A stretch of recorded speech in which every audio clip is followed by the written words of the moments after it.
Hey everyone, What If Fan here, bringing you another exciting part of What If Transmigrated in Bleach World. You can find the fanfic title and the original author's name on my Patreon page. Make sure to check it out and show them some love. If you enjoy the video, don't forget to like, subscribe, and ring that notification bell so you never miss an upload.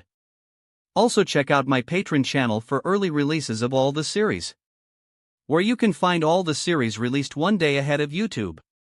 Alright, let's jump into it. Chapter 91, Tozen Kaname, the partner of justice, and Uehara Shiroa, the space-time observer. Uehara Shiroa shrugged. Don't worry. Although their deaths wouldn't be a great loss, their lives are still not as peaceful as mine. Just because he couldn't act against them openly didn't mean he wouldn't do it in secret. The Tsuneyashiro family believed that the rules and the royal guard could protect them. But in reality, the monk of the royal guard did not concern himself with their life or death.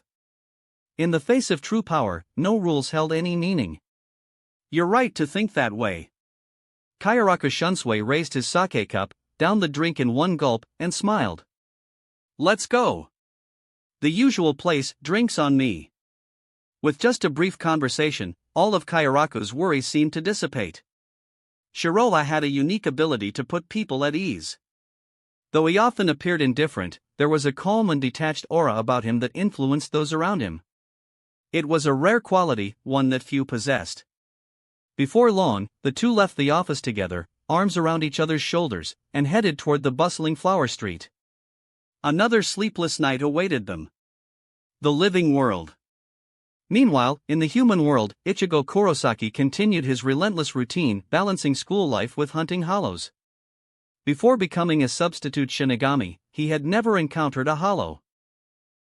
But ever since he gained the powers of a Soul Reaper, the hollows had come in droves.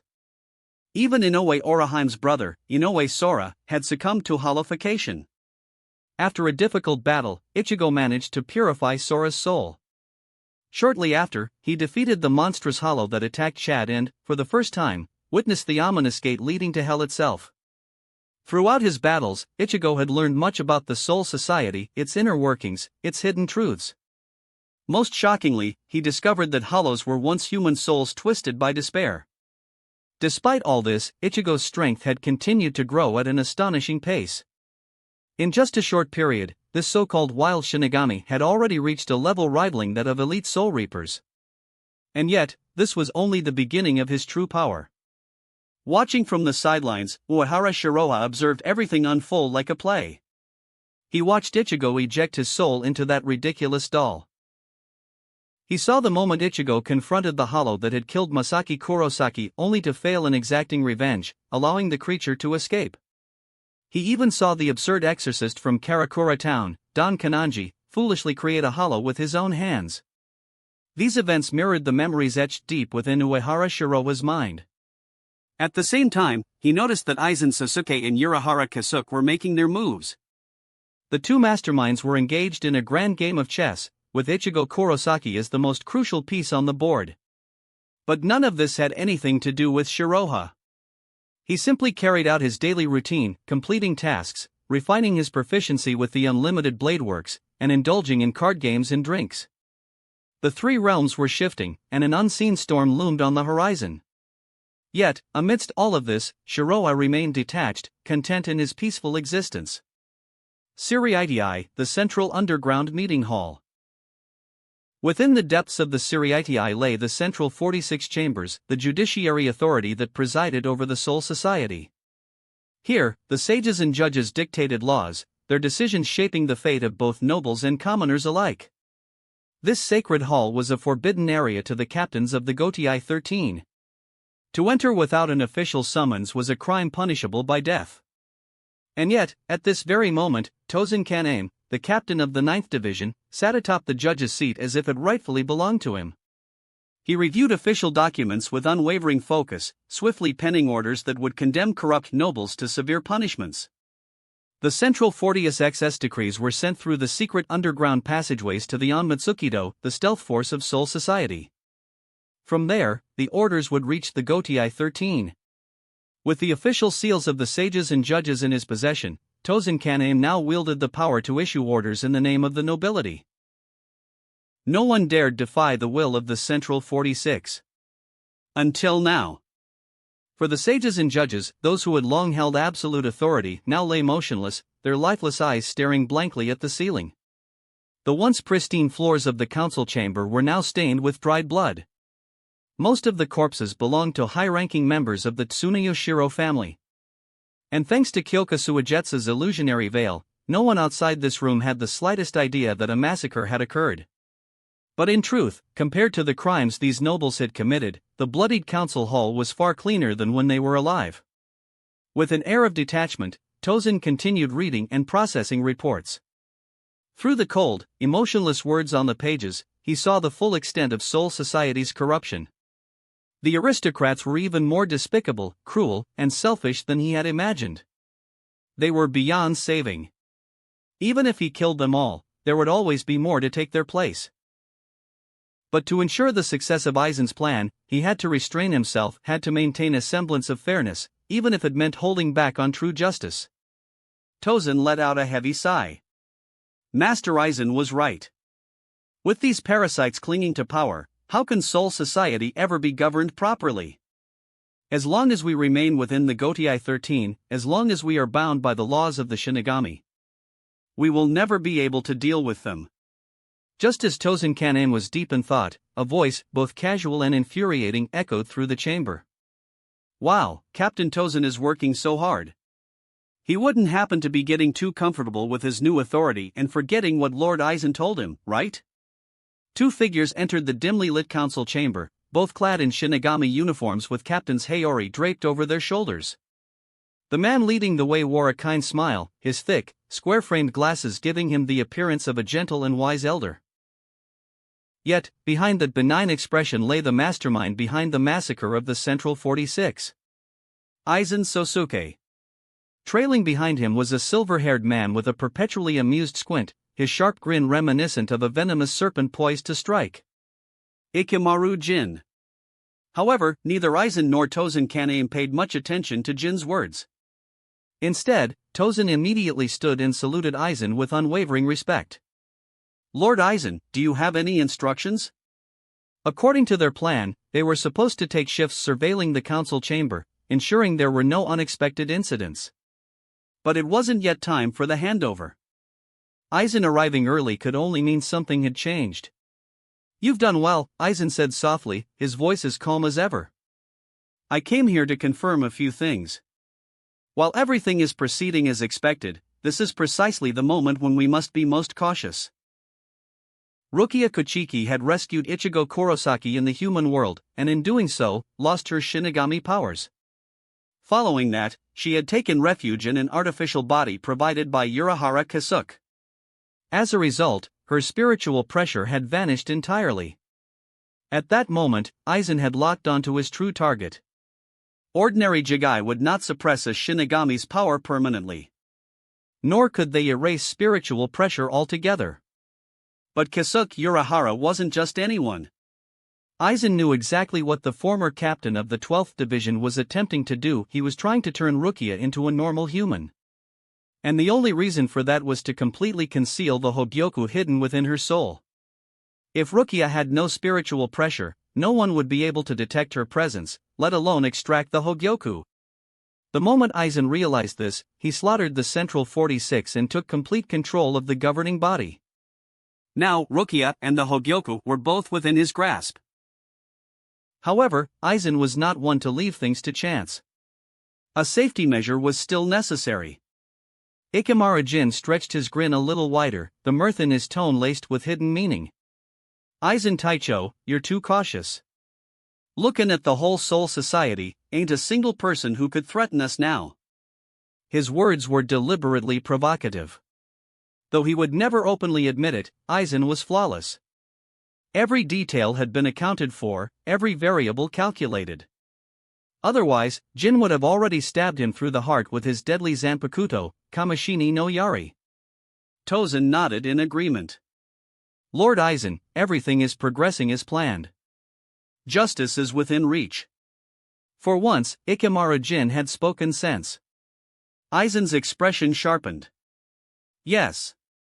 On the surface, everything appears perfect.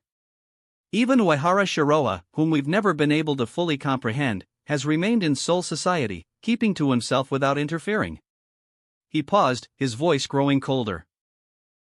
But that, in itself, is suspicious. Tozen and Jin exchanged glances. Aizen's reasoning was impeccable. Someone as astute and well-informed as Uehara Shiroa would surely have noticed Rukia's sudden loss of power. And yet, he had done nothing. Why? Ikemaro Jin rubbed his chin, his voice tinged with uncertainty. Maybe this time, he really didn't notice anything strange? Even he can't know everything, right? His voice lowered, carrying a subtle provocation. Or, maybe he just doesn't want to be our enemy? Ain't like he's ever gotten in our way before, right? He grinned. Besides, we know for sure that Uehara Shiroa has already fallen under Aizen-sama's Kyoka Suigetsu. Jin's tone was light, but the implication was deadly serious. As long as Kyoka Suigetsu's hypnosis remained intact, Uehara Shiroa could never become a real threat. After all, the absolute illusion is flawless. And yet, despite everything, Jin couldn't shake his unease. Uehara Shiroa was a contradiction. If he had no interest in the Hogyoku, then why had he interfered so many times in the past? But if he did have an ulterior motive, why had he spent the last few years drifting between red light districts and luxury estates without making a single move? Tozen remained silent, deep in thought. Uehara Shiroa never played by the rules. That alone made him dangerous. His past unpredictable actions had already humiliated Tozen more than once. This time, Tozen had learned his lesson. He would wait. Aizen's smile turned even gentler, but his eyes gleamed with cold precision. On the night of the holification incident, Uehara Shiroa was nothing more than an ordinary officer. But despite that, he always seemed to be one step ahead. He had the upper hand in every situation. He always possessed absolute intelligence. Aizen's voice lowered. This is unnatural. Tozen and Jin remained silent. They knew better than to interrupt when Aizen was thinking. Combining his past observations, Aizen had reached a conclusion. Uehara Shiroa likely has an ability related to space and time. In other words, he may have the power to observe the past, and even predict the future. Aizen's eyes narrowed. This is the only logical explanation for why he always appears to be omniscient. If my theory is correct. A brief silence filled the chamber. Tozen clenched his fist. If Shiroha knew everything, then he already knew their plan. And yet, he hadn't interfered. Why? Was he waiting? Or, was he simply watching? Aizen remained calm, but the possibility only made his smile widen. If he truly knows our plan, then we must proceed with even greater caution. Aizen had tested his theory multiple times, and the results were clear. Uehara Shiroa was indeed under the influence of Kyoka Suigetsu. Yet, precisely because of this, Aizen felt increasingly uneasy.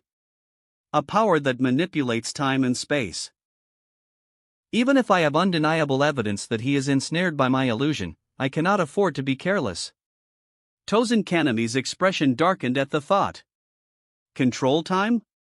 Observe the past? Predict the future? He clenched his fists. Is it even possible for such an ability to exist? Then, another question came to him. But what about his ice-based Zanpakuto? His Bankai is undoubtedly ice-type. Standing nearby, Ikemaro Jin also grew intrigued. To a certain extent, Shiroa was his ally. If Uehara turned out to be even stronger than anticipated, it might just increase the chances of his own plan succeeding. Aizen turned his gaze toward the 1st Division's headquarters, the office of the Captain Commander. This question will be answered soon enough, Aizen murmured. Then, his expression turned calculating. Tozen, immediately issue an order to have Captain Suifeng of the 2nd Division deploy to Naruki City. Inform her that an unknown spiritual pressure has been detected and that she must investigate alone. Tozen Kaname bowed his head and responded without hesitation. Understood, Lord Aizen. As Aizen watched his subordinate carry out the order, a faint smirk played on his lips. Naruki City is already under my control.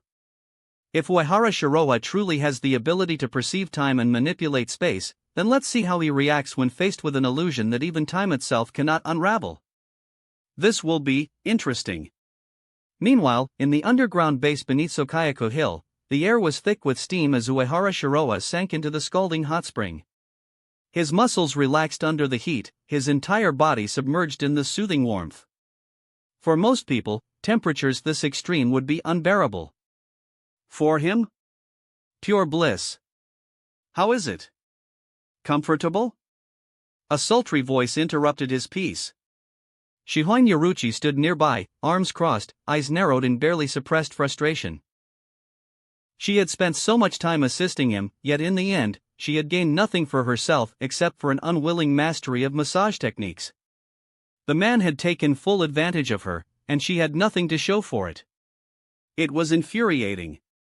And to make matters worse, he had the audacity to enjoy it.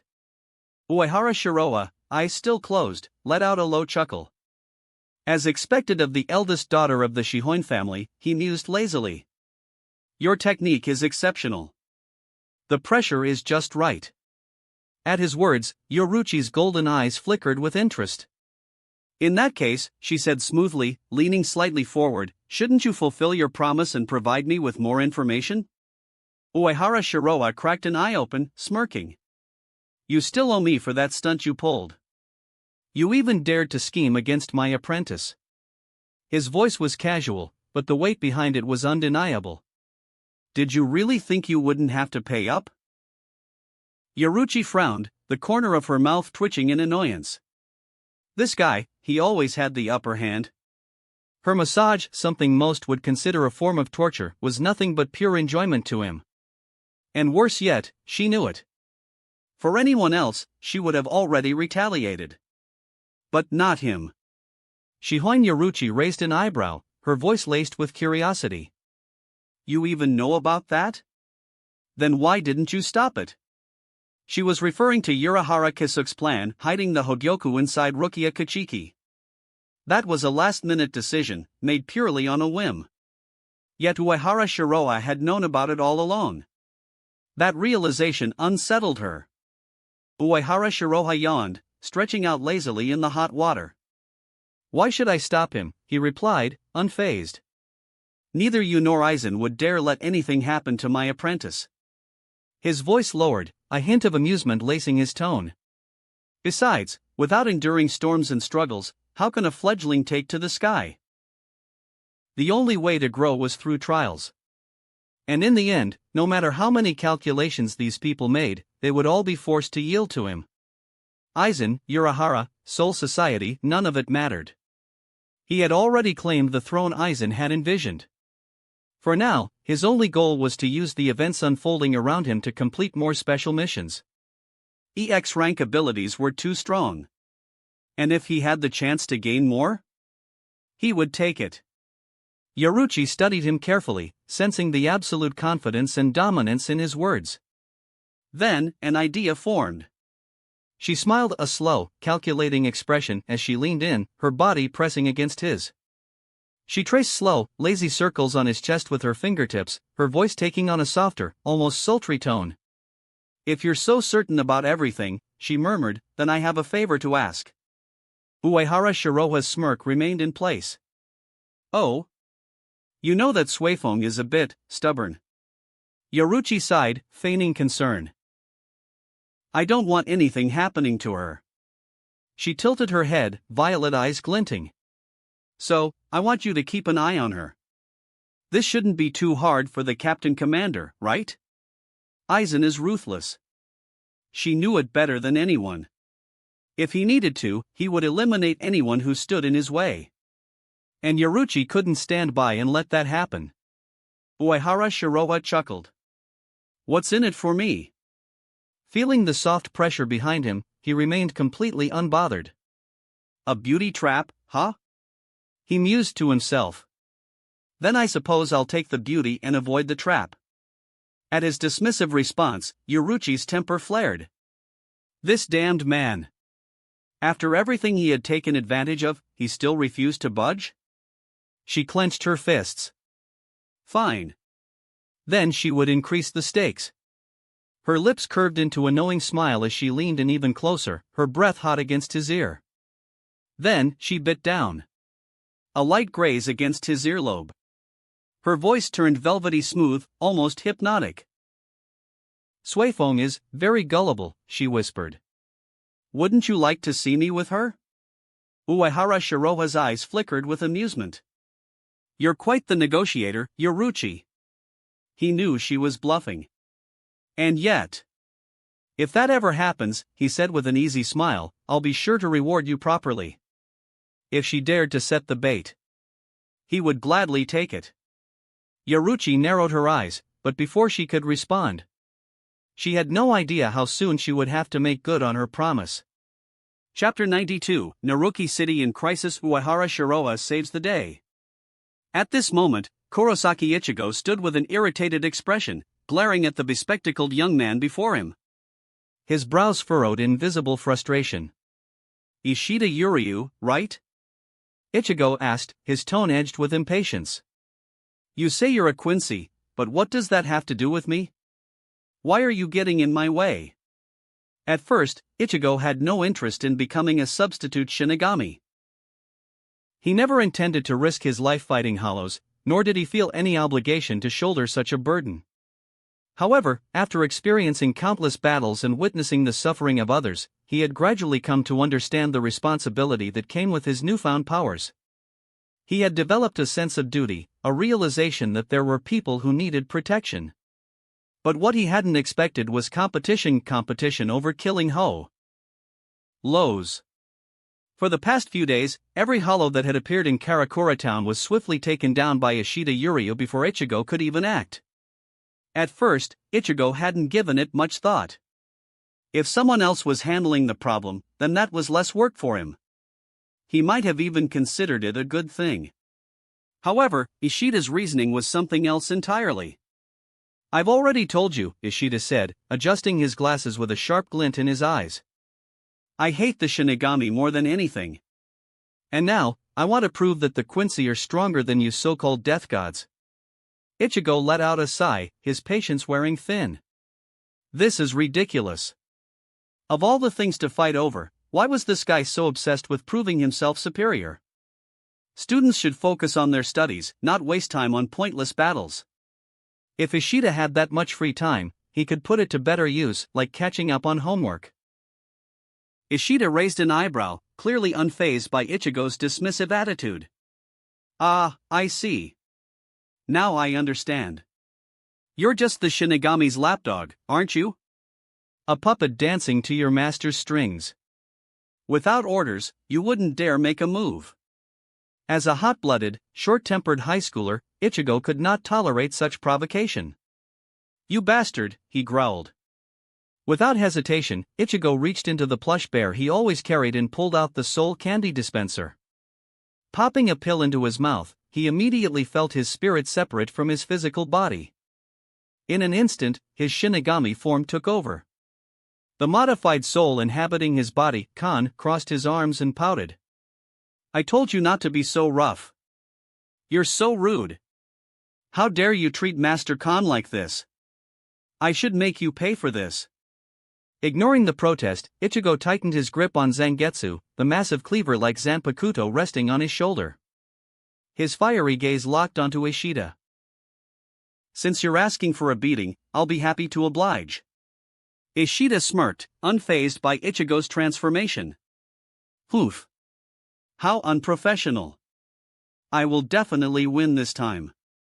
Ichigo exhaled sharply, impatience clear in his stance. Enough talking. Just tell me, how do you want to compete? Ishida pulled out a small, coin-like object between his fingers and held it up. His expression remained calm, his tone unwavering. It's simple. We'll compete to see who can kill the most hollows in the next 24 hours. Whoever slays more wins. Sounds fair, doesn't it? Ichigo frowned. Something about this challenge gave him a bad feeling. And that thing in your hand? He asked warily. Ishida smirked, as if he had been waiting for that very question. This is bait. When crushed, it releases a spiritual signal that attracts hollows. Once scattered, they will come swarming toward us. Before Ichigo could even react, Ishida crushed the small object between his fingers. A sudden gust of wind swept through the area. The sky, once clear, darkened as ominous black cracks began appearing overhead. These eerie fractures in space, resembling jagged scars, spread outward, distorting the very fabric of reality. From within the void, deep, guttural roars echoed through the air. Hollow after hollow emerged, their monstrous forms materializing as they peered down at Karakura town with their grotesque masks.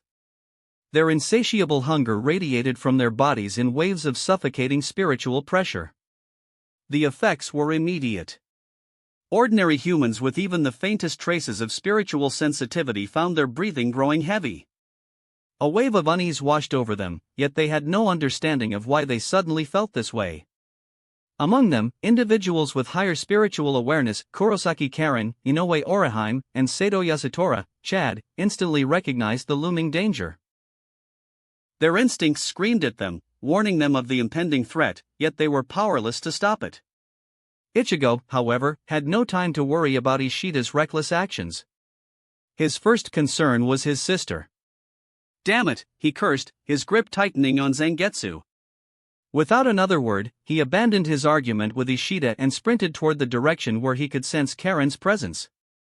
Meanwhile, in the Soul Society, Uehara Shiroa had already witnessed everything unfold.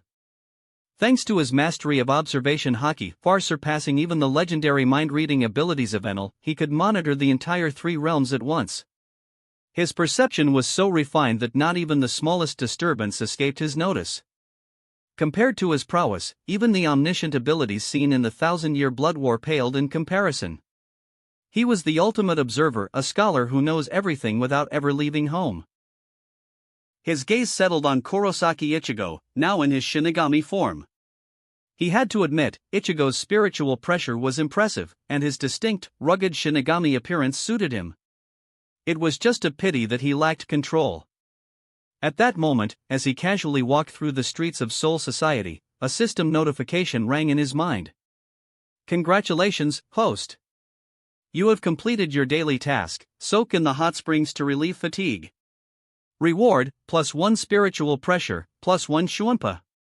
A surge of warmth flooded through his body, and almost instantly, he felt a noticeable increase in both his spiritual pressure and physical prowess.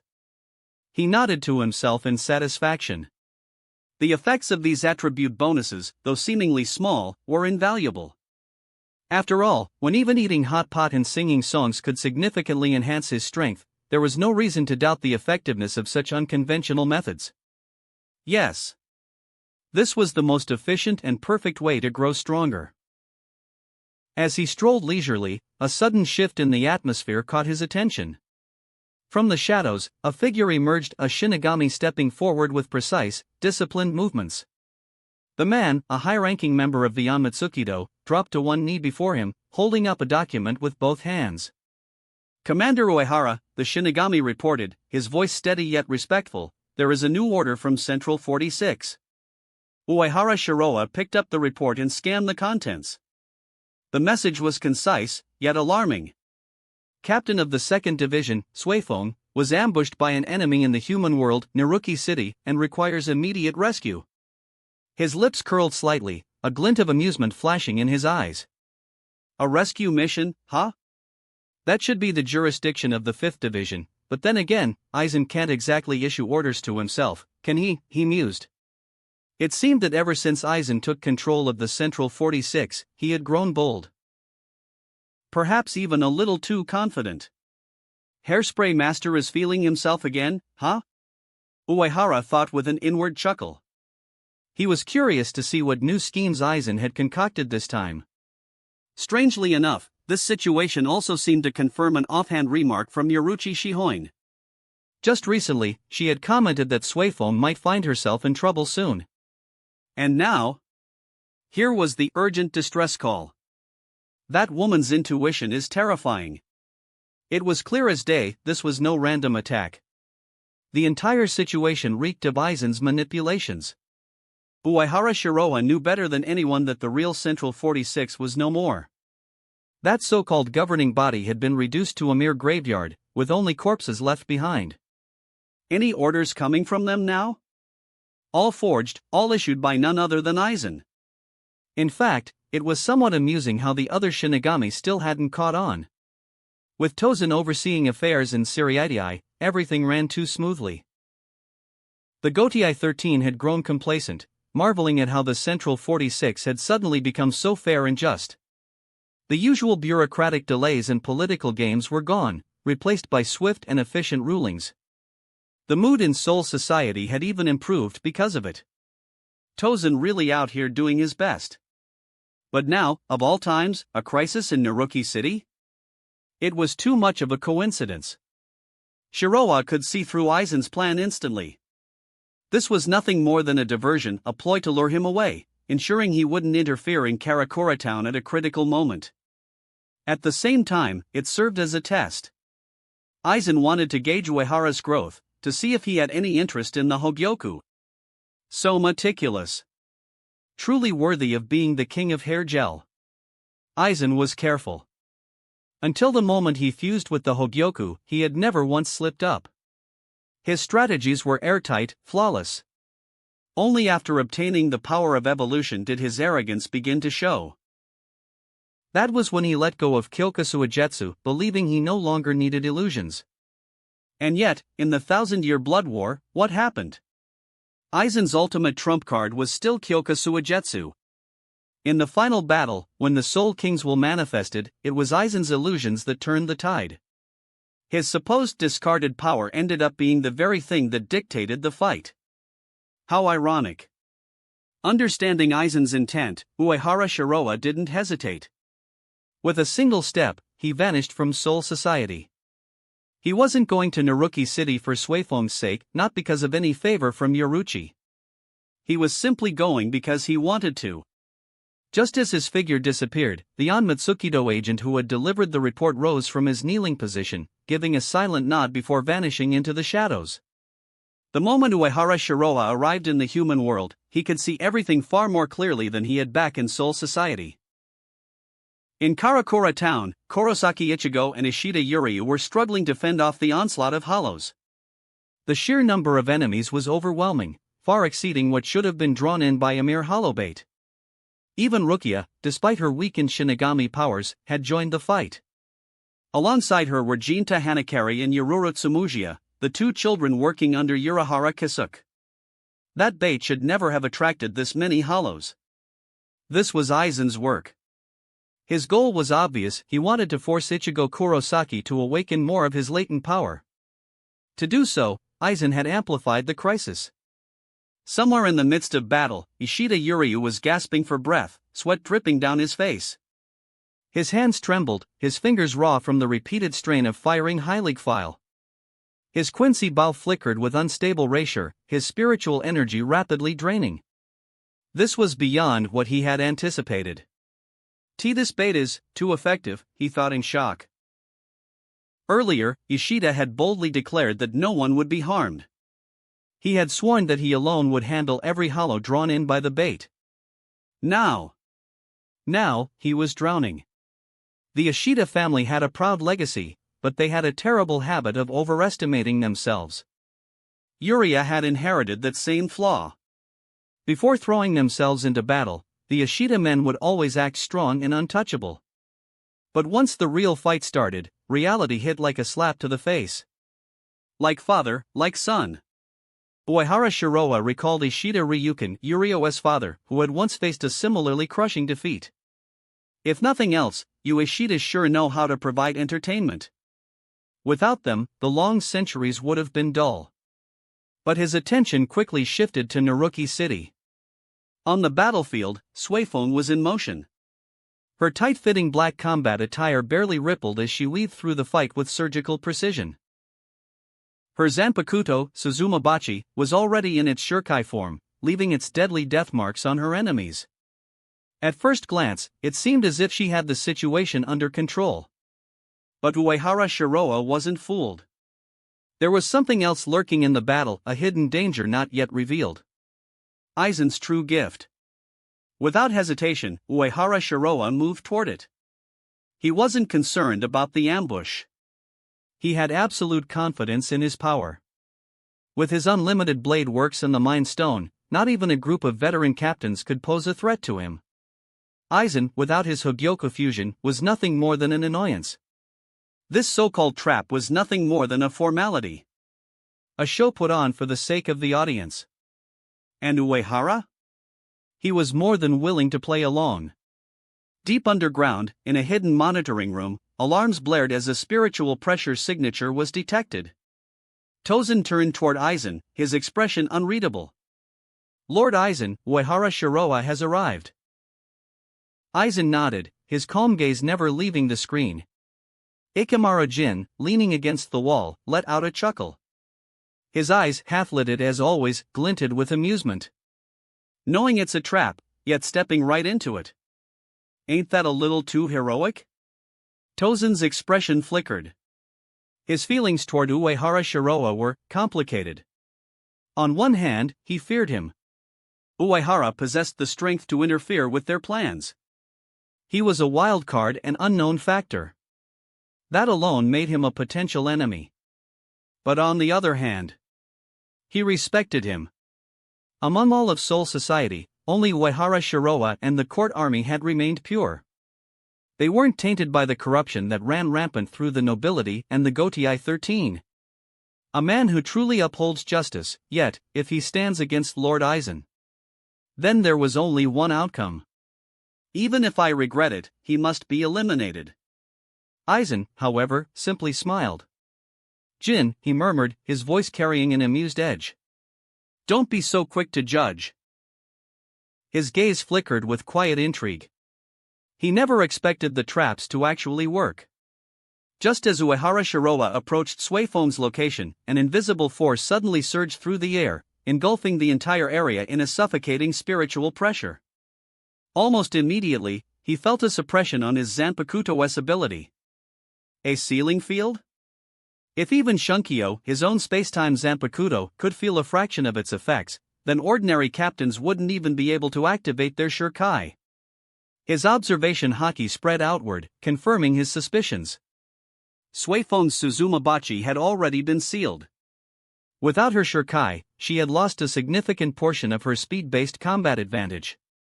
Forced to rely solely on her Hakuda and base-level Ryatsu, she was now locked in a desperate struggle. Her situation was dire. A field that seals Zanpakuto abilities. His mind immediately recalled a certain mutant hollow, the same one responsible for the death of Shiba Kaien.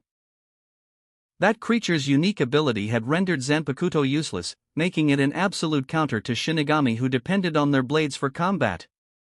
In the past, that very hollow had been an experiment, a mere test subject for Aizen's research.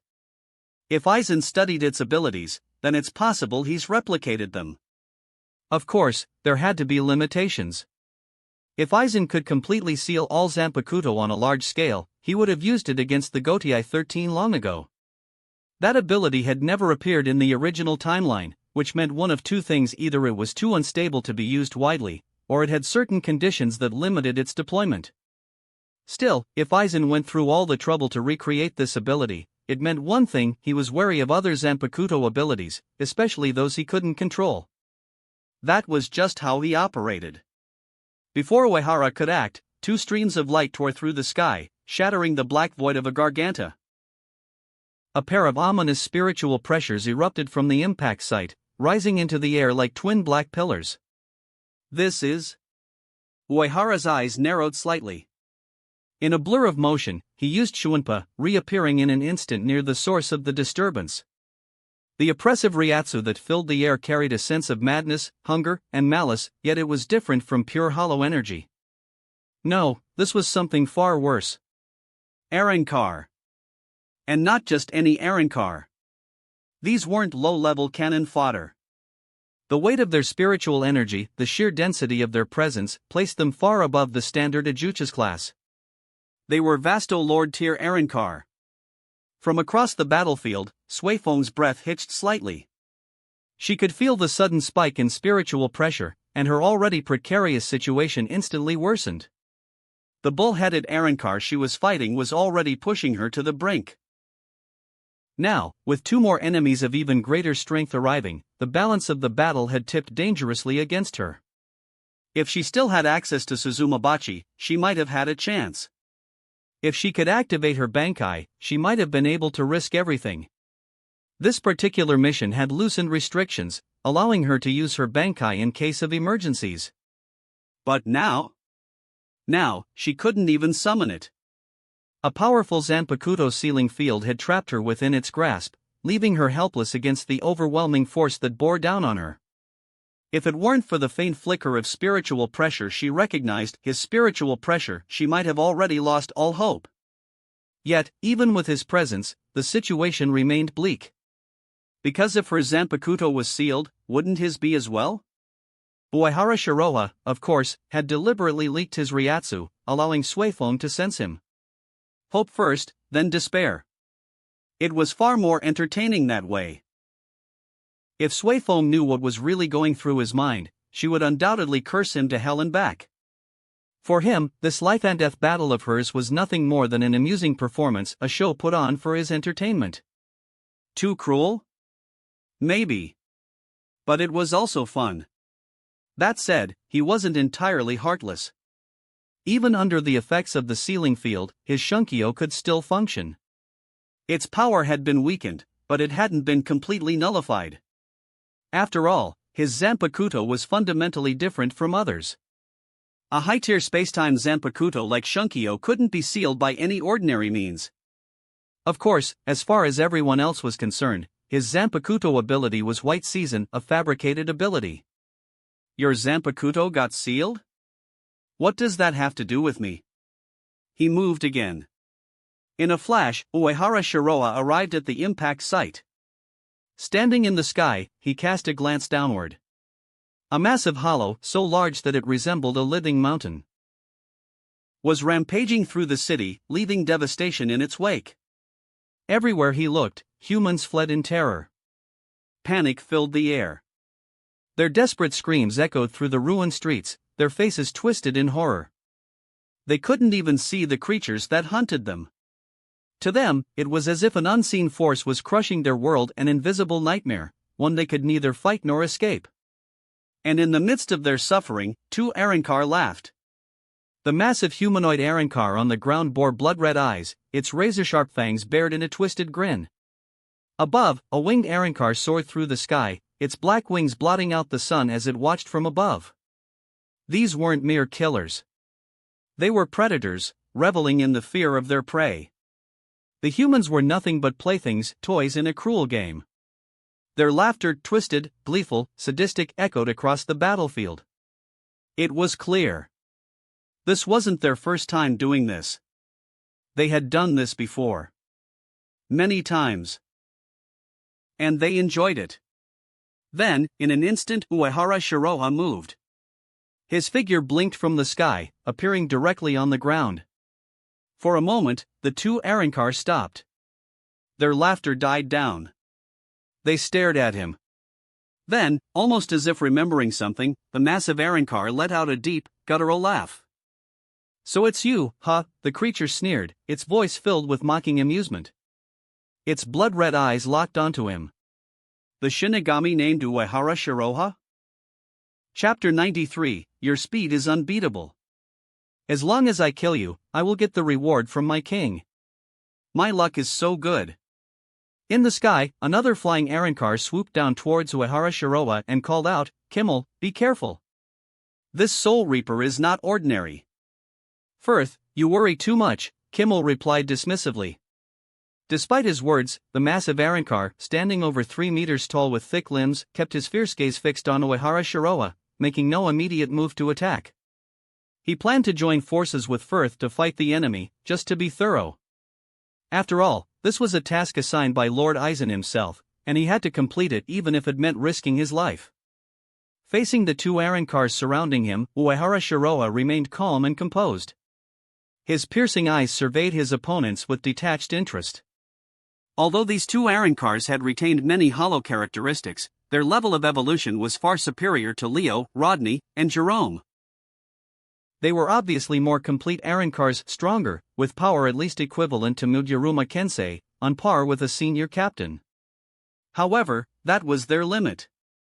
In Uehara Shiroa's eyes, these two seemingly aggressive Arankars were nothing more than domestic animals. Just ants waiting to be crushed beneath his heel. Kimmel and Firth were not ordinary Arankars, though, and they maintained a sense of vigilance. Especially Kimmel, the longer he looked, the more uncomfortable he became with the Soul Reaper's gaze. Something wasn't right. Somehow, he felt that Shiroa's eyes were particularly dazzling and strangely familiar. Then it struck him. Those eyes. When Arankars looked at humans, those ants, they used that same gaze. It was the look of a butcher examining meat on a chopping block. Kimmel's rage boiled over. He possessed unimaginable strength. How dare this Soul Reaper look at him with such dismissive eyes? Unable to contain the murderous intent in his heart, Kimmel roared and charged toward Uehara Shiroa like an enraged rhinoceros.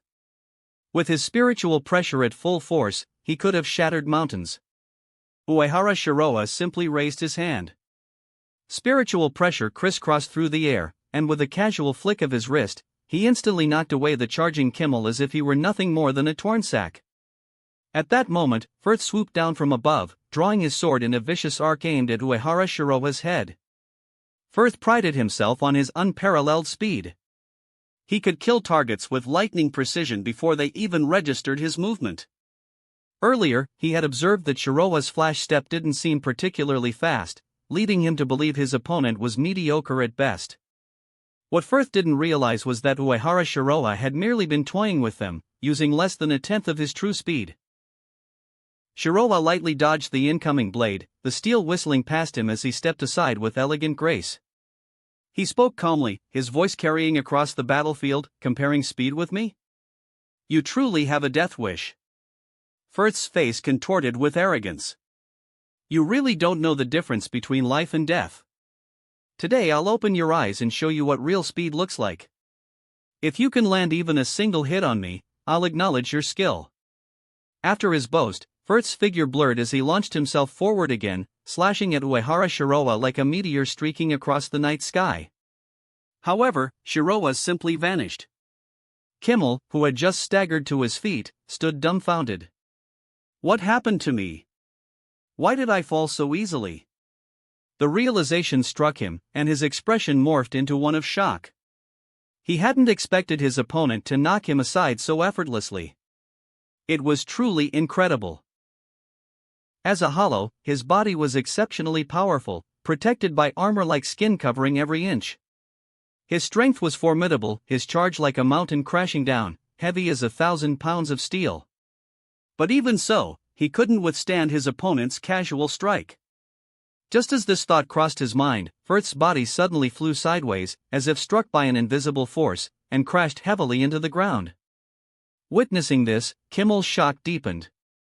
It was clear that this Shinigami had completely outmatched Firth in speed. But how was this possible? Even Firth's Sonido couldn't keep up. Meanwhile, Firth lay on the ground, utterly confused. This Shinigami was inconceivably fast and strong. He hadn't even seen his opponent move, let alone tracked his movements. Firth's ability allowed him to accelerate his Sonido to extraordinary levels, yet even with this advantage, he couldn't match this Shinigami. It defied comprehension. The opponent's speed exceeded the perception limit of his nervous system. What kind of monstrous velocity was this? A fierce light flashed in Firth's eyes as he activated his ability once more, rising to his feet to continue the fight. This time, his movements were even faster than before, his body more agile as he darted through the air. Seeing the Arankar's increased speed, Uehara Shiroa became slightly more serious. While keeping an eye on Kurosaki Ichigo and Suifon's situations elsewhere, he played with Firth almost leisurely, deflecting attacks with casual waves of his hand. Each strike left Firth more battered and confused than before. Firth, being beaten thoroughly, was lost in disbelief. This shouldn't be happening. How is this possible? How is this Shinigami so powerful without even drawing his Zanpakuto? In the end, he couldn't land a single hit. So the clown was me all along? While Firth questioned his entire existence, Kimmel stood paralyzed with fear, cold sweat pouring down his body. The two moved so quickly that he couldn't follow their battle at all, yet what little he could see left him utterly shocked. Truthfully, Kimmel had never seen Firth so thoroughly humiliated. What terrified him most was that throughout the entire exchange, the Shinigami moved with effortless grace, as if he considered them nothing more than a minor nuisance, barely worth his attention. Kimmel looked at Uehara Shiroa, who remained calm and composed, his eyes betraying fear and shock as thoughts raced through his mind. I heard before that the fourth Espada paid and the sixth Espada Neros died at the hands of this Shinigami. I didn't think much of it at the time. How could a mere Shinigami defeat two Espados simultaneously? Now I see that I was wrong. How could two Espadas ever hope to defeat such a monster? Kimmel clenched the Zanpakuto in his hand, preparing to use his ultimate technique. Under normal circumstances, he couldn't even see the two combatants' movements clearly, let alone intervene effectively. He and Firth had mastered the most complete Arrancar power, and they could only turn the tide by releasing their Zanpakuto. Although Paid and Neros were their predecessors, they had never mastered such power. Therefore, Kimmel and Firth still had fighting spirit left. Damn it, how is this possible? Although Firth didn't want to believe it, the facts were undeniable. In terms of speed, he was completely outmatched. Shocked and furious, Firth leapt into the air. He raised the flame-patterned Zanpakuto in his hand and shouted, Arde Wyaliva, ala Roja. Burn and soar, Red Wing. Suddenly, gusts of cold wind swept across the battlefield, and dark clouds gathered overhead. The strange and heavy spiritual pressure transformed into red flames that enveloped Firth's entire body. When his resurrection was complete, Firth had returned to peak condition. The injuries on his body vanished, and his spiritual pressure surged to several times its previous strength. Magnificent wings spread from his back, streaked with crimson lines like burning flames. Feeling the powerful spiritual energy surging through his body, Firth laughed maniacally. This must be the first time you've witnessed an Arrancar's resurrection. Unlike your Zanpakuto release, our resurrection is a complete unleashing of our true power. An Arrancar's Zanpakuto is merely the vessel containing our hollow abilities. What you saw before was my incomplete form, this is the real me. I am now 5 times stronger than before. Well, are you shocked by my true power? After releasing his ala Roja, his strength had increased dramatically. Firth instantly felt his confidence return. I am indeed surprised, Uehara Shiroa replied with the detached amusement of someone watching a street performance. I'm surprised that your resurrection is so pathetically weak. I purposely waited and didn't kill you instantly, just to witness your ultimate strength. And this is the result? These two Arrancars were clearly special, with unique talents. However, neither their innate abilities nor their resurrection forms could stand against Uehara Shiroa. An ant that's 5 times stronger is still an ant. He had no interest in such weaklings that he could crush at will. In comparison, the opponents facing Kurosaki Ichigo and Suifeng, with their potential, were far more intriguing. Stop looking down on us. Burn him, ala Roja. As Firth flapped his crimson wings, streams of scorching flames swept toward Uehara Shiroa. The air around them became unbearably hot in an instant. The opponent hasn't even released his Zanpakuto, Firth thought. There's no reason for us to lose. Simultaneously, Kimmel also activated his resurrection. In an instant, his spiritual pressure and body size increased dramatically. 2 black bone spears, resembling massive fangs, erupted from his chest. The spears gleamed with cold, hard light, as if they were indestructible.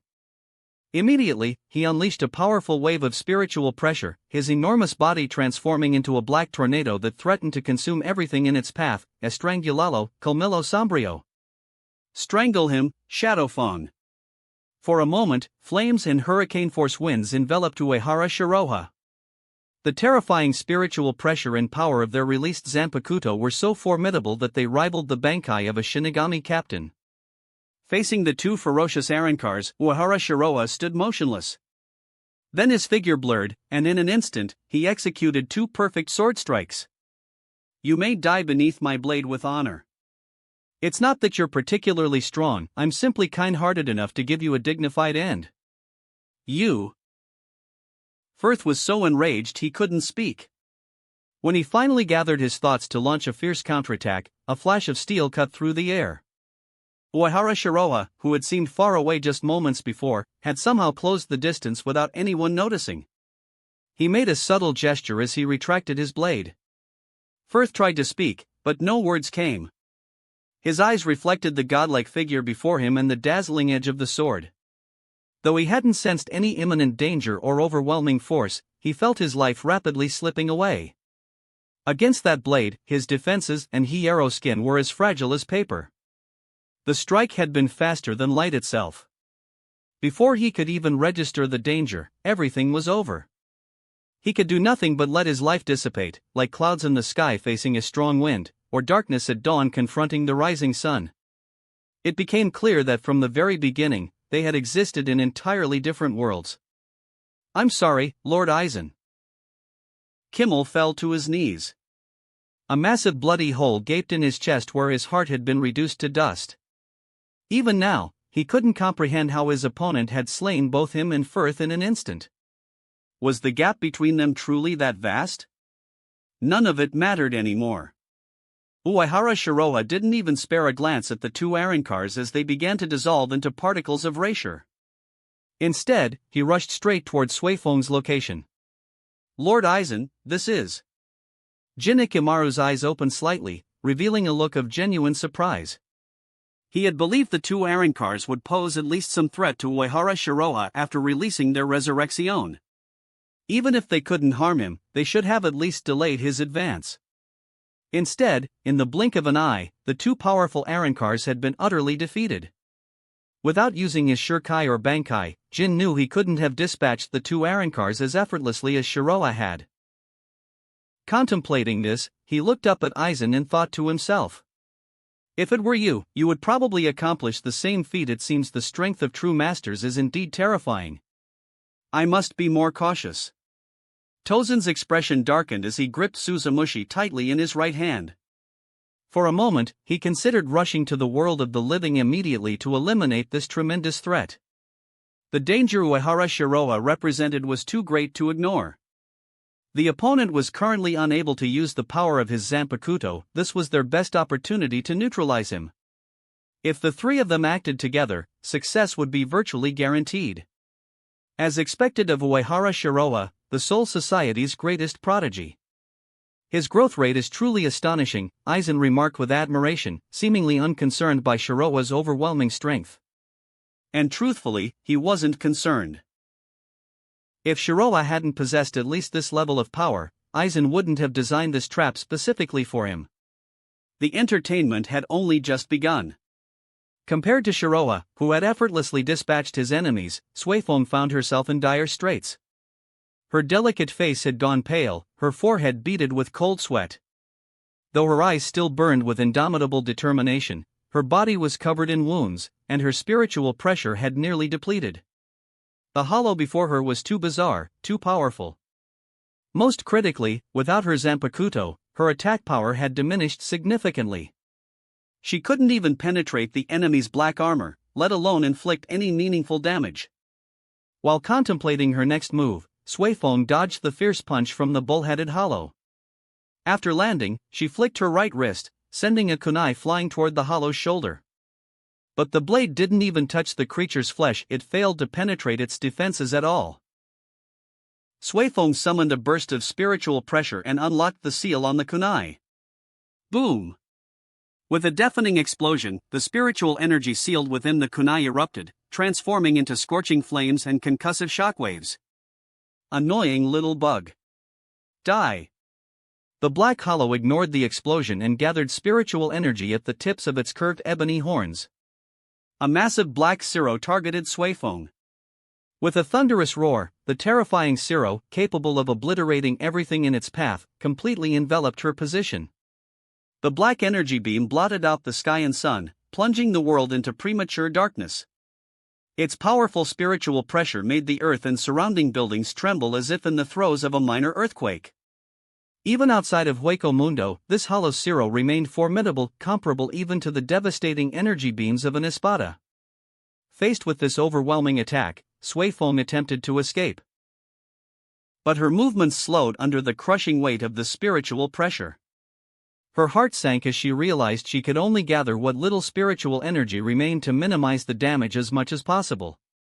Even if she couldn't defeat this terrible opponent, she had to buy time. If this monstrous hollow joined forces with the enemies Shiroha was facing, even he would struggle against such a formidable adversary. Just as she gritted her teeth, preparing to endure the onslaught, a familiar voice cut through the chaos. "It seems Captain Suifeng needs my assistance once again." Uehara Shiroha appeared before her, extending his right hand toward the incoming Shiro. A powerful surge of spiritual pressure erupted from his palm, shattering the massive wave-like beam into countless fragments. When she saw his figure materialize, Suifeng felt a surge of relief. After their previous encounters, the mere sight of his familiar silhouette filled her with a sense of security. Chapter 94. The Vulnerable Resurrection, the Mutant White. But hearing his words made her angry. It was still the familiar formula, the familiar voice, and the familiar irritating tone. When Suifeng saw Uehara Shiroha effortlessly disperse the terrifying Shiro, her jaw dropped in astonishment. She hadn't expected him to be this powerful. First, he had swiftly dispatched two formidable enemies without even releasing his Zanpakuto. Now, he had neutralized a devastating attack with just one hand. His strength surpassed what she remembered of his battle with Jin Ikamaru and Byakuya Kachiki from over 20 years ago. Throughout these years, she had worked tirelessly to improve her own abilities, constantly fighting on the front lines. She had thought the gap between them would narrow, but instead, it had only widened. Suifeng was stunned, her eyes regarding Uehara Shiroha with a complex mixture of emotions. She had always admired strength, and the man before her was the embodiment of power itself. It was difficult for her not to be drawn to such a formidable warrior. Here comes another bug. When the Black Hollow spotted Uehara Shiroha, its face contorted with disdain. However, when it realized its attack had been effortlessly nullified, the strange Black Hollow roared in rage. Blood-red light erupted from its eyes and the hollow hole in its chest. Its entire body became bathed in a crimson aura, transforming it into something reminiscent of a terrifying demon from legends. The blood-like radiance made its already hideous face even more frightening. Along with its inhuman roar came a tyrannical, bestial aura that spread outward in waves. The immense spiritual pressure surged like a raging tsunami, threatening to devour everything in its path. The unfathomable power and monstrous presence stimulated every inch of Suifeng's skin and each nerve in her body, causing her to tremble involuntarily. Despite this, her gaze remained steadfast and unwavering. Suifeng knew how formidable this hollow was. Its spiritual pressure exceeded her own captain-level strength, and its abilities were bizarre. The longer it fought, the stronger it became, as if it could grow infinitely more powerful through combat. With their Zanpakuto sealed once again, the enemy before them had become exceedingly difficult to handle. Moreover, this hollow was entirely different from any she had encountered before. It was unnaturally strange, prompting Suifeng to label it as a monster. She quickly warned, "Commander Uehara, be careful. This monster grows stronger during battle. We must defeat it quickly." Sensing the violent, cold, and complex spiritual pressure emanating from the creature, Uehara Shiroha nodded thoughtfully. It is indeed a monster. He examined the strange hollow before him, noticing something oddly familiar about its appearance. The creature had a bull's head atop a humanoid body, with blade-like arms. It stood tall, with red hair and black bone armor covering its form. Only its eyes glowed a haunting crimson. The opponent bore a striking resemblance to the White Hollow in both appearance and power composition. If its red hair were replaced with white, they would be virtually identical. The only significant difference was that its hollow hole appeared to be filled with a red crystal. Blood-red light emanated from this crystal, flowing throughout the creature's body and reflecting in its eyes, giving it an eerie appearance. The White Hollow had earned its name because it was black on the outside but white within. Following that logic, this creature before him, black on the outside with red within, could be called a Red Hollow. Worthy of being the cunning Aizen, Shiroha thought, his methods are sophisticated and his trump cards numerous. The White Hollow was gone, replaced by this Red Hollow. It seemed confirmed that Aizen was creating different colored variants, perhaps he intended to create a complete spectrum. Moreover, this opponent's spiritual pressure was stronger and more complex than White's had been, giving Uehara Shiroa a strangely familiar sensation. He recognized that this unusual hollow, like White, was an artificially created composite being, containing numerous Shinigami souls within it. This explained why it could grow stronger by absorbing spiritual pressure from Shinigamis, and suggested it might possess even more terrifying abilities. This was a mutated version of White. A new type of hollow that had never appeared in the original timeline. It must be Aizen's latest research achievement, specifically designed to counter him. How interesting. With a blur of black shadow, the mutated White rushed toward Uehara Shiroha. Despite its massive size, it moved with astonishing speed, appearing before him in an instant. Witnessing the lightning-fast movement, Suifeng was shocked. The monster was indeed stronger than before. How could they defeat this creature that grew more powerful with each passing moment, especially without being able to release their Zanpakuto? For a moment, even someone as powerful as she felt a flicker of despair. Uehara Shiroa calmly raised his sword and swung it, effortlessly blocking the creature's devastating attack. He knew better than to underestimate the strength of this mutated hollow. After all, the original White had possessed strength comparable to a captain using Shirkai, and had nearly taken Shiba Ishin's head. Captain-level opponents were no longer considered weaklings in the world of Shinigamis. Not everyone qualified to serve as a unit of measurement for combat power. However, Uehara Shiroha didn't rush to finish off his enemy. Instead, he observed carefully. He wanted to confirm whether his hypothesis was correct. In the blink of an eye, Uehara Shiroa had exchanged dozens of blows with the mutated White. To be precise, he effortlessly blocked the creature's hurricane-like assault. The mutated White attacked with all its strength, transforming into a black whirlwind, its pair of cold, sharp blade arms becoming a frenzied rotating meat grinder. The massive body of the hollow moved like a whirlwind of death as it engaged Uehara Shiroha. Its attacks never strayed from vital points, relentless, unstoppable, and lightning-fast. Nearby, Suifeng couldn't even track their movements. At the same time, she realized that if the hollow had launched such a fierce attack against her, she would have been completely overwhelmed. After a prolonged barrage, the mutated White employed its finishing move, firing a Siro from its mouth while simultaneously swinging its arms, the black blade light splitting into countless streaks to form an ink-like dance of swords. This was no ordinary attack, but a slashing technique reminiscent of Shinigami combat, dozens of times more powerful than standard attacks. The more Suifeng observed, the more perplexed she became. How could a hollow execute fighting techniques so similar to those of a Shinigami? It was deeply unsettling. From the beginning, she had sensed something fundamentally wrong about this hollow.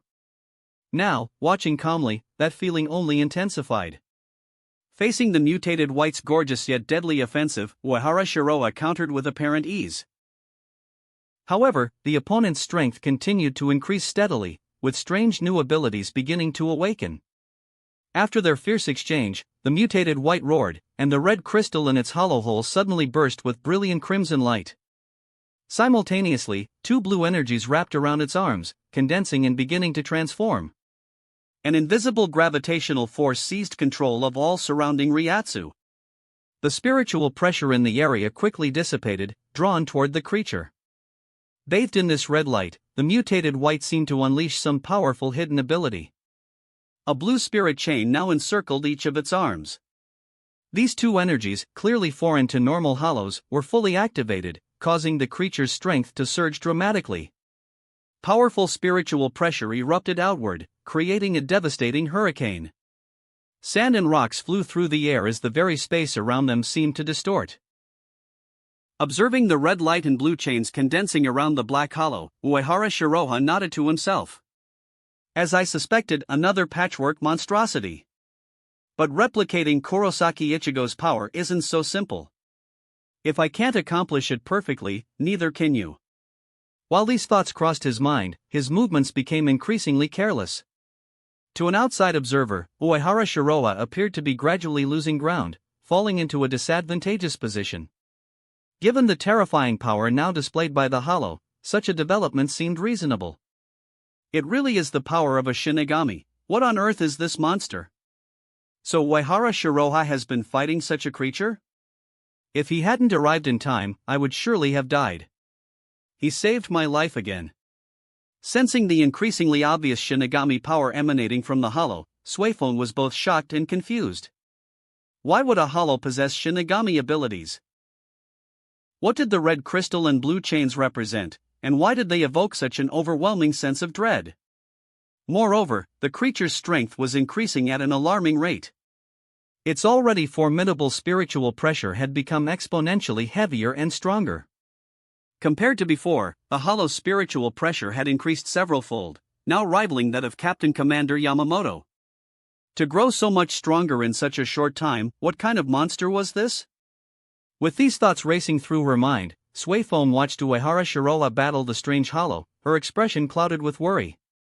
She bit her lip, resolving internally. If Uehara Shiroha truly cannot defeat this monster, I'll sacrifice myself to give him a chance to escape. I owe him this much, at the very least. However, in the next moment, Uehara Shiroha's demeanor changed. He had wanted to determine whether the two powers displayed by this mutated wight were merely for show, or if the creature could genuinely utilize the combined abilities of Hollow, Quincy, and Shinigami to perfection. With a flash of movement, he appeared before the mutated wight. His blade gleamed. His sword technique represented the pinnacle of Shinigami combat, the absolute limit that could be achieved. With pure skill alone, he could easily slay a senior captain, his power extraordinary. Brilliant light poured from his blade like a cascading waterfall, tearing through everything in its path. This stunning strike cut through all the defenses of the mutated wight, cleanly severing one of its arms. Suifeng, who had been contemplating self-sacrifice just moments before, watched in astonishment. She couldn't follow Uehara Shiroha's sword movements. His blade moved with impossible speed, each simple strike containing unimaginable power. She caught only the faintest trace of his sword's intent, the sensation akin to being plunged into an ice cave or a small animal fixed in a predator's gaze. This feeling of utter helplessness was something she had experienced only when first joining the Onmatsukido, long ago. After becoming commander of the stealth force, she had believed herself fearless, thinking she would never again experience such powerlessness, a sensation reserved for the weak. However, the truth now stood before her. In the presence of this man, she remained vulnerable. What a powerful slashing technique, much stronger than mine. Truly terrifying. Jin Ikimaru's eyes grew colder as he observed the monitor. Despite his outward reaction, deep down, he felt a curious satisfaction. Tozen's expression became more solemn. It would be difficult for an ordinary captain to withstand such a blow. This man has become even more formidable. He could only sense the devastating power of that strike through the fluctuations in spiritual pressure registered by their instruments. Yet even this indirect perception left him profoundly shaken. The attack had been too powerful. Any captain-level Shinigami would understand the significance of such swordsmanship. Beyond the abilities granted by his Zanpakuto, Uehara Shiroha's blade technique was equally terrifying. For a Shinigami barely a century old to have mastered such formidable swordsmanship, what kind of talent did that represent? This was no mere genius, but a monster, a true monster. Confronted with such a being, even Tozen, steadfast champion of justice, felt a deep sense of powerlessness stirring within him. Even the typically reserved Aizen offered praise, impressive.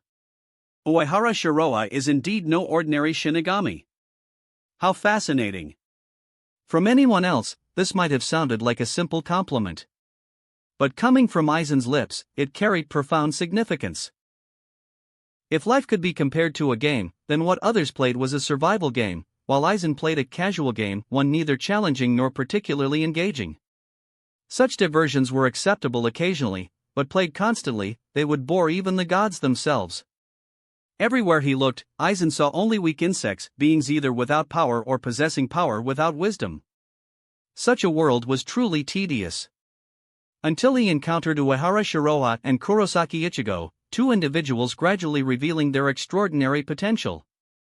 These two had captured his interest completely. And so, he had provided a suitable stage, eager to witness their performance. At this moment, Tozen moved to draw his sword. Lord Aizen, should we seize this opportunity to eliminate Uehara Shiroha? Had he never met Aizen, Tozen would never have become Shiroa's enemy. Indeed, he might have offered his life and soul in service to the man. Tozen could appreciate Uehara Shiroa's pure heart and personal magnetism better than most. Though Shiroa drank, gambled, and frequented the pleasure districts, Tozen recognized him as different from other Shinigamis, a true ally of justice.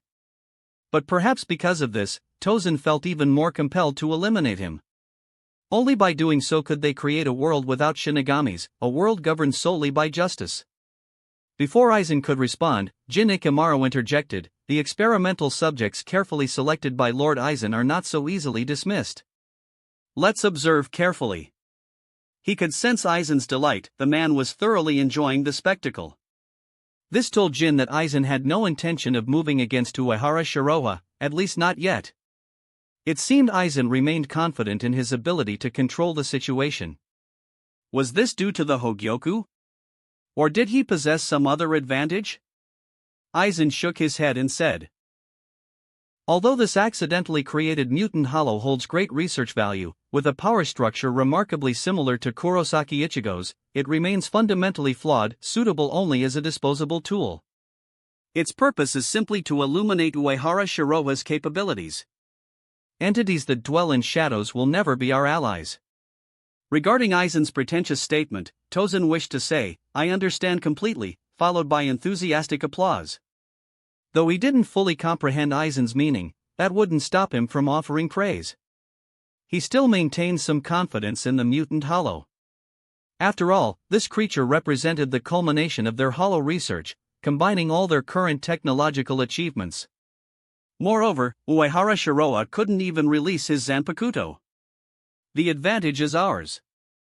Jin spread his hands. I don't understand. Of course, he had recognized that Aizen held little optimism regarding this new white hollow. He simply didn't reveal his awareness, genuinely perplexed. Logically, this creation possessed immense potential and strength. Why didn't Aizen value it more highly? Could Uehara Shiroha be even stronger than they had anticipated? At this point, Uehara Shiroha had completely gained the upper hand against the mutated white. Though the creature's strength continued to increase, before Shiroha's overwhelmingly powerful sword techniques, such improvements proved insufficient. It was as though the hollow could increase its combat power by 1,000 units every minute through battle. Over time, it might reach tens of thousands of units, seemingly formidable. Chapter 95, Suzumabachi. Watch carefully, this is how Suzumabachi is used. However, Uehara Shiroha's swordsmanship alone possessed combat power in the millions, perhaps even tens of millions. Even if the opponent fought until complete exhaustion, it could never hope to surpass him. Uehara Shiroha's blade flashed repeatedly, each strike inflicting effective damage on the mutated white. Yet he deliberately avoided attacking vital points. Relying on its extraordinary regenerative abilities, the mutated white quickly regrew its severed arm, retaining its combat effectiveness. It roared in frustration, retreating step by step as the red light and spiritual pressure surrounding its body intensified. The two blue chains also began emitting a faint azure glow. Observing this development, Uehara Shiroha nodded thoughtfully. It seems these chains, similar to a Quincy's weapon, aren't merely for show. This creature can indeed utilize Quincy power. Ordinary high-speed regeneration isn't this robust. Racier manipulation combined with regenerative abilities allows it to barely withstand my offensive. But if this is the extent of its capabilities, there's little more to observe. The mutated white launched another devastating attack. Red and black energy gathered between its horns, condensing into a powerful zero in the blink of an eye. It fired directly at Uehara Shiroha from point-blank range. In an instant, the crimson and ebony ocean of spiritual power completely enveloped him. That zero is stronger than before, and why was it so fast? Suifeng exclaimed in shock, preparing to rush forward to his aid. The red and black zero from the mutated white was even more powerful than the Grand Ray zero of an espada. Wherever it passed, everything turned to ash, all obstacles obliterated. In mere moments, the landscape was dramatically altered. Though Uehara Shiroha stood surrounded by the overwhelming power of the zero, his body remained motionless, as indestructible as a reef against crashing waves. With casual precision, he delivered a bare-handed strike that shattered the powerful Zero before him into countless fragments. Amazing Hakuda! Sui Feng murmured in awe, her delicate features filled with admiration. As a master of unarmed combat herself, she understood all too well the significance of such a display. Initially, when she had seen the strange hollow unleash its terrible Zero, she had moved to intervene. Instead, he had completely neutralized the threat with a single bare-handed strike. In this battle, she realized she didn't even qualify to participate. Once again, Sui Feng was confronted with the reality of her own limitations. After its failed Zero attack, the mutated hollow swung its arm in a vicious arc toward Uehara Shiroha. The rapier chains encircling its limbs gleamed menacingly. Uehara Shiroha understood perfectly why the creature's Zero could be launched with such speed. It was the influence of these spirit chains. The ability to control Ryatsu not only enhanced the lethality of attacks but also allowed for rapid deployment of special techniques. Kurosaki Ichigo exemplified this principle. His Getsuga Tensho possessed both exceptional speed and devastating power. Rather than a simple Zanpakuto release, it more closely resembled a Quincy's Heilig file. However, the hollow before him displayed poor mastery of Quincy powers, its abilities too weak to pose any real threat. Encountering such a resilient opponent was rare, and Uehara Shiroha was reluctant to waste the opportunity. He glanced at Sui Feng, the corner of his mouth lifting into a subtle smile. "I noticed you were struggling against this hollow earlier." "Sui Feng, you don't truly understand Suzumabachi. Watch carefully, this is how to properly wield Suzumabachi." A large question mark might as well have appeared above Sui Feng's head. There should be a limit to arrogance, she thought indignantly. She acknowledged his power, but her centuries of training with her Zanpakuto hadn't been for nothing. Whether utilizing Suzumabachi's Shirkai or Bankai, she had mastered it completely and needed no instruction. Moreover, Suzumabachi was her Zanpakuto's Shirkai, others simply couldn't use it. Additionally, the area remained enveloped by a strange barrier. Since the battle began, she had repeatedly attempted to release her Zanpakuto without success. Under these circumstances, how could Uehara Shiroha possibly demonstrate the use of Suzumabachi? However, in the next moment, Sui Feng's expression transformed dramatically from confident skepticism to utter astonishment. Uehara Shiroha concentrated his spiritual pressure and recited Suzumabachi's release command: "Sting all enemies to death, Suzumabachi." As spiritual energy flowed through the blade, the Zanpakuto in his hand began to transform. It shrank and reshaped until it adorned his middle finger, taking the form of a golden B-shaped stinger. Of course, while he spoke the words to release a Zanpakuto, he was actually employing the power of his EX-level ability, Unlimited Blade Works.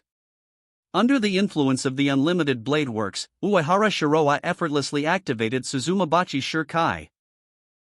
The barrier that had hindered them was merely an inconvenience to the Unlimited Blade Works. EX abilities weren't something just anyone could interfere with.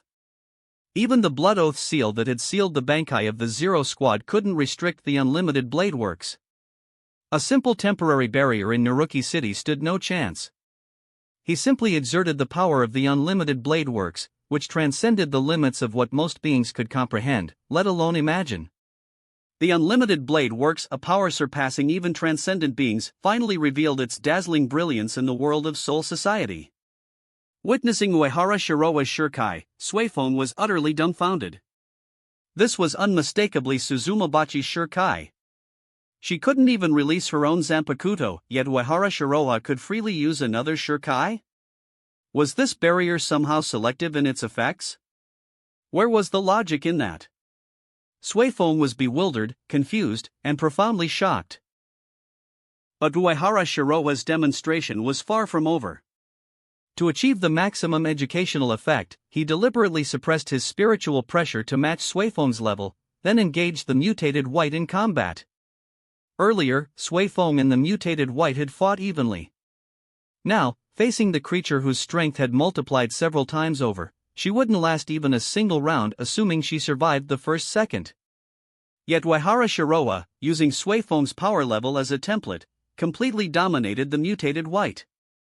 In his hands, Suzumabachi moved with lightning speed, soon covering the mutated white's body with black homunca markings.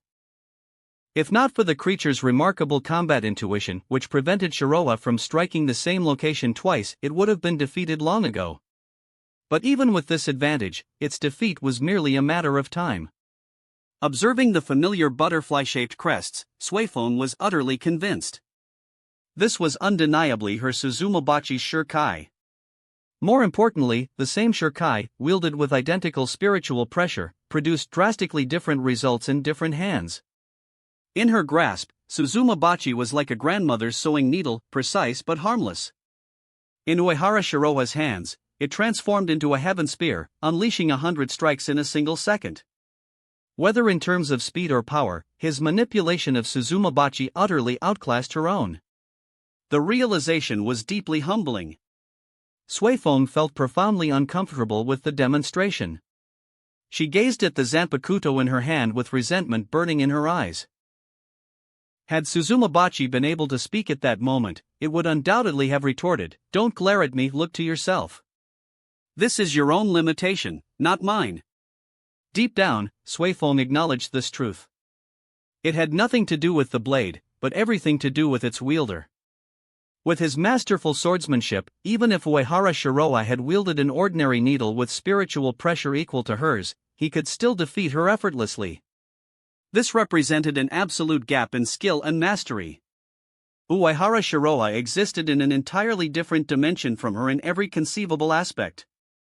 Meanwhile, the battle between Uehara Shiroa and the mutated hollow was drawing to its conclusion. With a graceful pivot, he appeared behind the mutated white. Two overlapping homunca crests materialized on the creature's back. Suzumabachi's Shirkai ability, Naijiki Kasatsu, or Death in 2 steps. Activated when the same area was struck twice, leaving a special butterfly-shaped mark called homunca with each strike.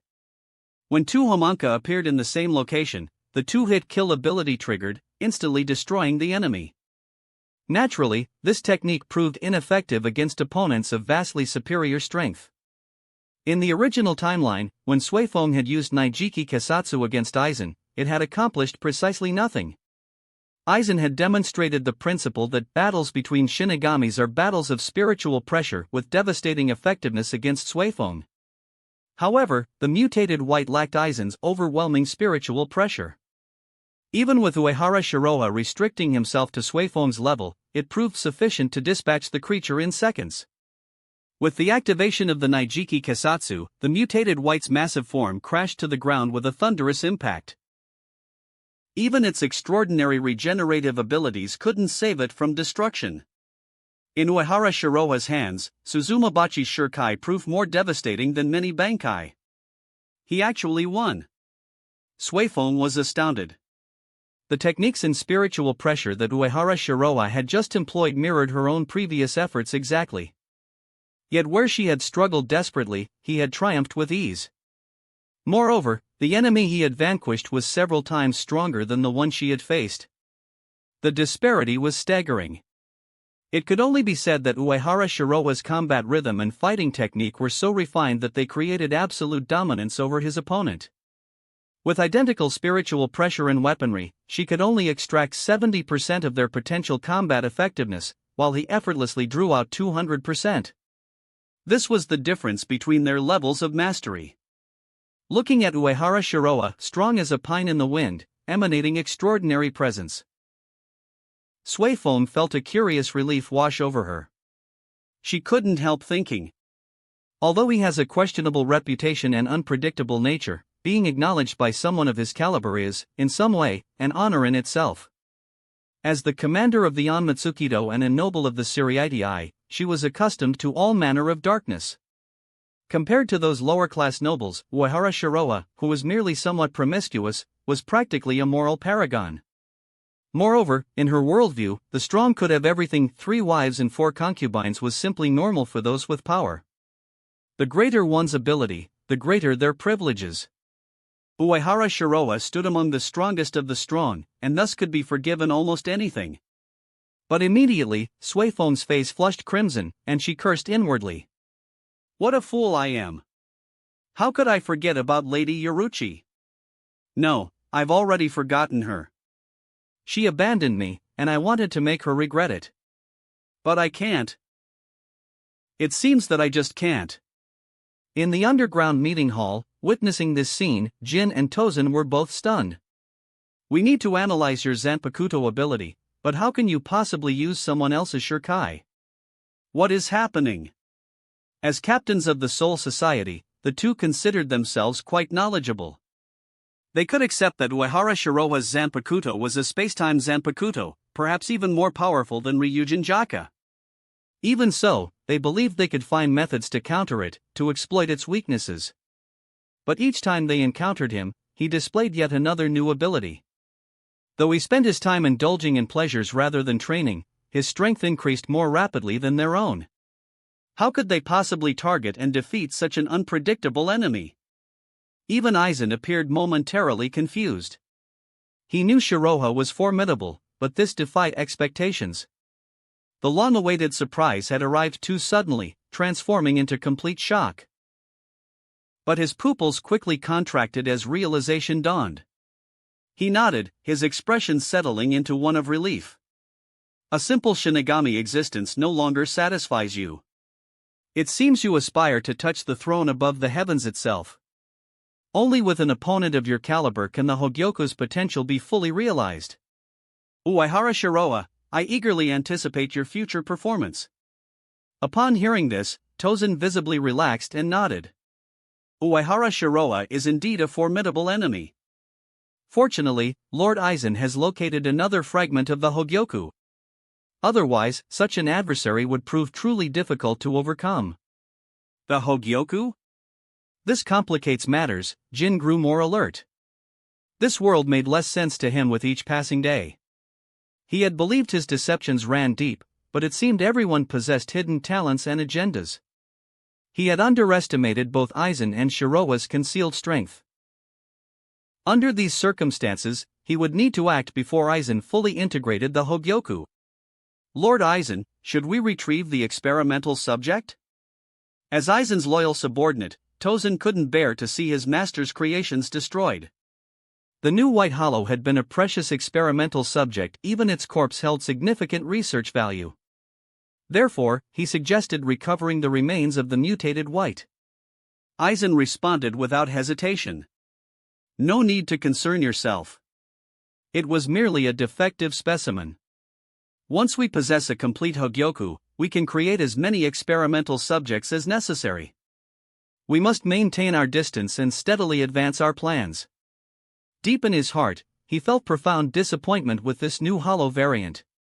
Even as a disposable tool, the creature had proven inadequate, less useful than an ordinary Arrancar. Though powerful enough to defeat standard Shinigami captains, it had fallen far short of its intended potential. By any measure, it represented a complete failure. Aizen concluded that Kurosaki Ichigo's power wasn't so easily replicated. Miracles were miraculous precisely because of their uniqueness. Given this setback, alternative strategies would need to be implemented. Meanwhile, the sealing barrier and surveillance signals surrounding Naruki City had vanished.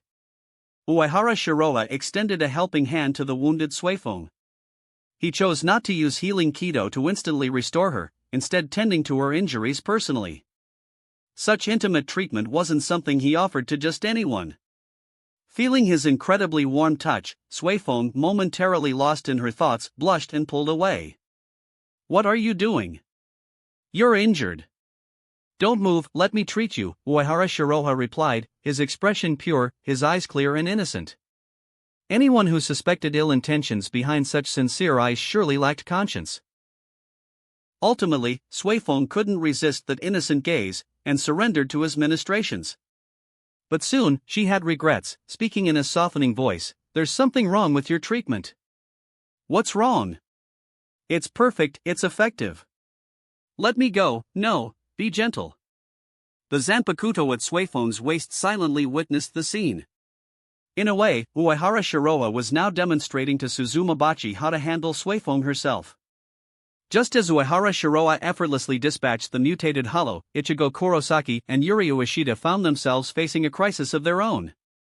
A massive black fissure had appeared in the sky above them. The smaller hollows on the ground began flying toward the enormous crack, as if drawn by some invisible, terrifying force lured into a trap. As an oppressive spiritual pressure suddenly manifested, the two young warriors beheld the true face of this fearsome entity. Its visage resembled a clown's, magnified dozens of times, with a white bone mask and an elongated red nose. Before their astonished eyes, this powerful and terrifying hollow tore through the fabric of reality and descended upon Karakura town. Shrouded in a black robe, its body was so colossal it seemed to blot out the sun itself. Standing 100 meters tall, it dwarfed the surrounding buildings like a giant among toys. That wraps up this part of What If Transmigrated in Bleach World. Thanks so much for listening. As always, new parts drop every 4 days, so be sure to stay tuned. Also check out my Patreon channel for early releases of all the series, where you can find all the series released one day ahead of YouTube. If you enjoyed the video, don't forget to like, subscribe, share it with your friends, and please consider supporting the original author as well. See you in the next one.